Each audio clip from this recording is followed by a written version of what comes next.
মাত্র 25,000 টাকার check reviews করেছে ম্যানেজার। এই অবস্থায় নিয়ে গিয়েছিল এই শেখ হাসিনা এবং তার পরিবার, তার অনুসারীরা। এখান থেকে আমাদের বের হয়ে আসতে হবে। বরগুনাতে এই স্বাধীনতার 54 বছরেও এখানে আওয়ামী লীগের এমপি ছিল।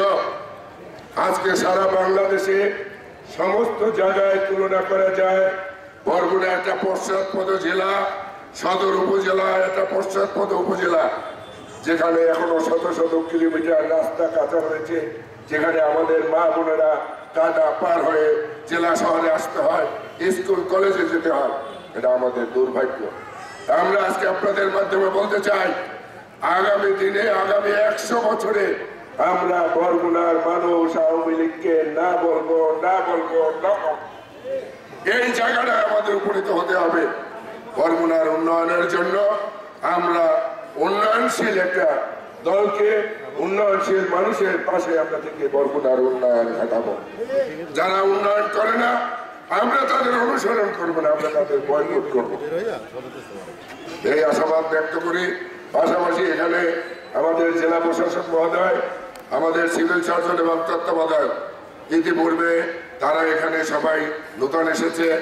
আসার পরেই তারা এখানে যে উদ্যোগ গ্রহণ করেছে, ইতিপূর্বেও আমরা এই ডেঙ্গুনিয়া, আমরা জেলা প্রশাসকের এখানে আমি ছিলাম, সিভিল সার্জন মহোদয় ছিল, আমাদের তত্ত্বাবধায়ক ছিল, সেখানে আলোচনা হয়েছে এবং স্বাস্থ্য উপদেষ্টার সাথে কথা বলা হয়েছে, স্বাস্থ্য সচিবের সাথে কথা বলা হয়েছে।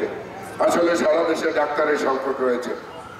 আপনারা জানবেন যে সামনে মনে হয় 3,000 নিয়োগ, এটা আপনার কার্যক্রম নিয়েছে।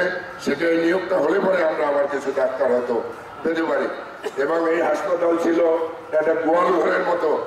আমরা দেখেছি সিঁড়ি দিয়ে ওঠা যায় না, সেখানে পানের পিক এগুলি পড়েছিল।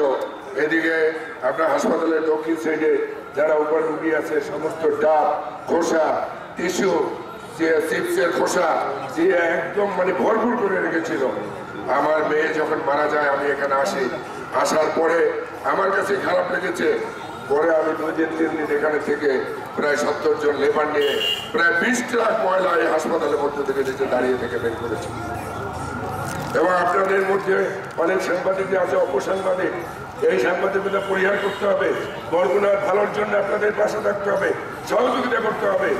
সেই ময়লা বের করার জন্য আমরা যখন দক্ষিণ পাশে ওয়ালটা ভাঙলাম, এদিক থেকে ট্রাক ঢুকানো যায় না, অথচ অনেক সাংবাদিকরা আপনারা আমাদের বিরুদ্ধে, তত্ত্বাবধায়কের বিরুদ্ধে রিপোর্ট করে দিলেন যে কি কারণে সরকারি ওয়াল ভাঙা হলো। কই আপনারা ময়লা সরানো হলো, আপনারা তো আমাদের সহযোগিতা এগিয়ে আসবেন না। আপনাদের পাশে থাকতে হবে বরগুনার উন্নয়নের জন্য। আমরা বরগুনার মানুষ, জন্মেছি এখানে, মৃত্যু হলে কবরও হবে বরগুনায়।